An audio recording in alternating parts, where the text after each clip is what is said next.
Eles podem tudo. Eles estão acima de todos, acima da lei, acima da justiça. Eles são a lei, eles são a justiça. Mesmo que essa justiça seja absolutamente injusta. Eu sei. Todos sabemos, não é assim que deveria funcionar em qualquer país onde haja um mínimo de civilidade. Mas na prática, infelizmente, é o que acontece no Brasil. A partir do momento em que um cidadão se torna ministro do Supremo Tribunal Federal no Brasil, ele passa a se sentir no direito de falar o que quiser a respeito de qualquer outro cidadão brasileiro. Mesmo que ele, ministro, apesar das regalias e da segurança que lhe foram concedidas pelo cargo, continue sendo um cidadão brasileiro como qualquer outro. Continue sendo um ser humano como qualquer outro. Um ministro pode falar absolutamente o que quiser sobre um cidadão, até mesmo sobre um presidente da República, desde que, é claro, seja o presidente que divirja dos seus princípios. Pode chamar de golpista, criminoso, genocida, assassino, ditador ou o que quiser. Agora, se o cidadão brasileiro chamar um ministro de golpista, meu amigo, quer um exemplo disso? Marcelo Rocha Monteiro, procurador de Justiça do Ministério Público do Rio de Janeiro, teve um processo disciplinar aberto pelo Conselho Nacional do Ministério Público contra ele por ter rebatido o adjetivo de golpistas, dizendo que golpistas eram eles, ao dizer que quando estudante de direito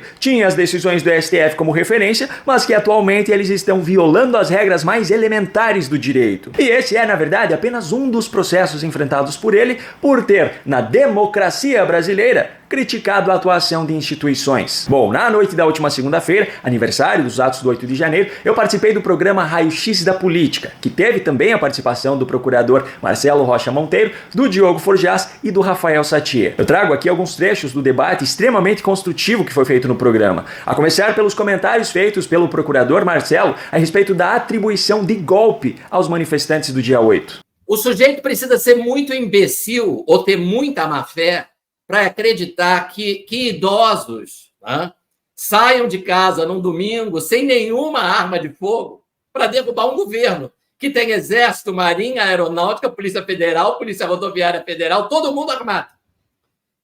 E um grupo de pessoas, várias delas pessoas idosas, né, com Bíblia na mão, com um terço na mão, vão lá e você diz assim, não, eles não foram se manifestar. Né? Eles foram derrubar o governo, foram dar um golpe de Estado. Então, isso é de uma imbecilidade tão grande que a gente chega à conclusão que não pode ser imbecilidade. Né? É má fé. É importante lembrar que esse programa foi realizado poucas horas após o tal evento Democracia Inabalada, onde membros do atual governo e do Supremo discursaram fazendo uma chuva de ataques aos manifestantes do dia 8 e também ao governo anterior. O resumo e a análise sobre esse evento estão no vídeo de ontem aqui do canal. Continuando agora, eu destaco aqui um comentário feito a respeito das recentes declarações de Alexandre de Moraes de que os acampamentos em frente aos quartéis configuravam crimes. Se era crime estar na porta dos quartéis, então as Forças Armadas emitiram uma nota criminosa, porque na nota eles podia citar a Constituição.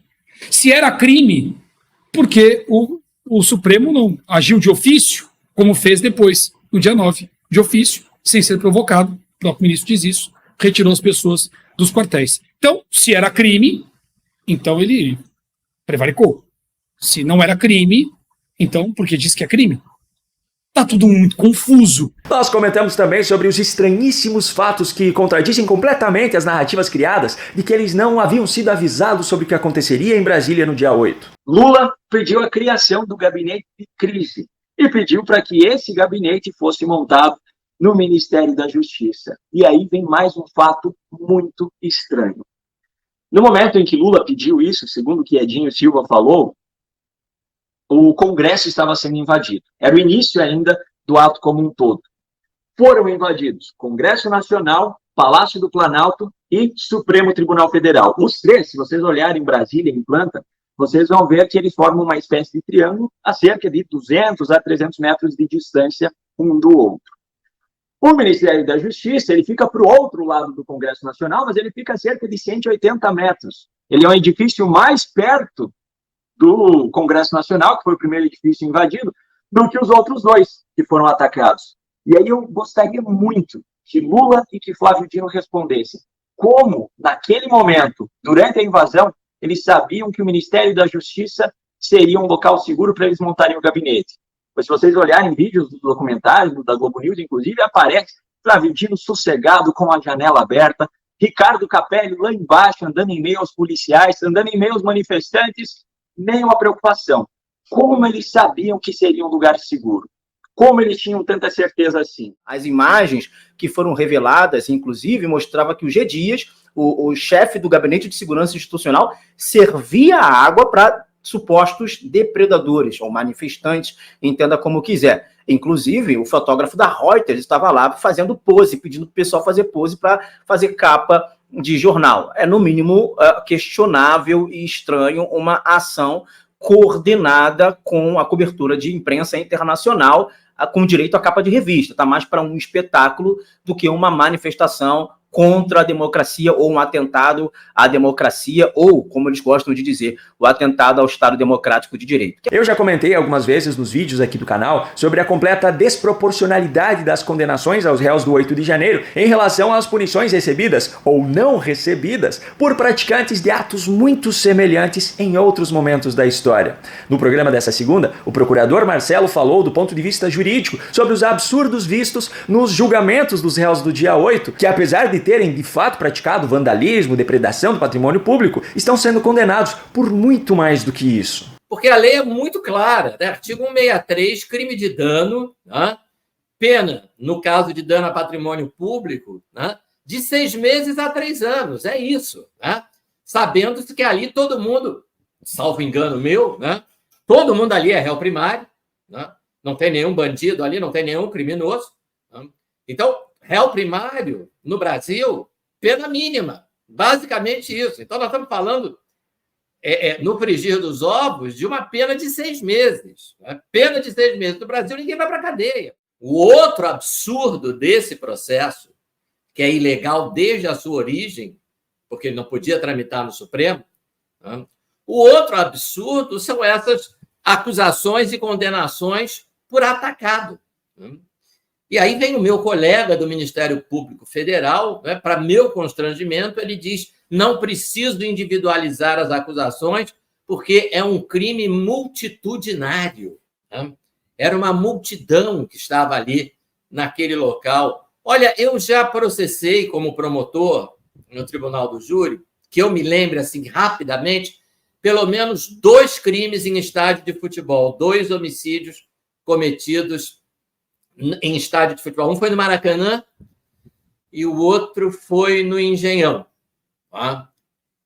E é óbvio que eu tinha que individualizar a conduta. Você imagina se tem um tumulto, tá? Num estádio de futebol, um tumulto que resulta na morte de uma pessoa. Tá? E aí você diz, todo mundo que está no local vai ser acusado de homicídio. Ué, mas o que cada um fez? Não, isso eu não preciso individualizar a conduta, porque, afinal, trata-se de uma multidão. Né? Isso é uma aberração. Né? Isso é um absurdo. Né? Não é porque uma multidão está reunida num determinado local que todo mundo que integra aquela multidão cometeu o crime. Praticou algum tipo de ilícito penal. Isso não é verdade. Né?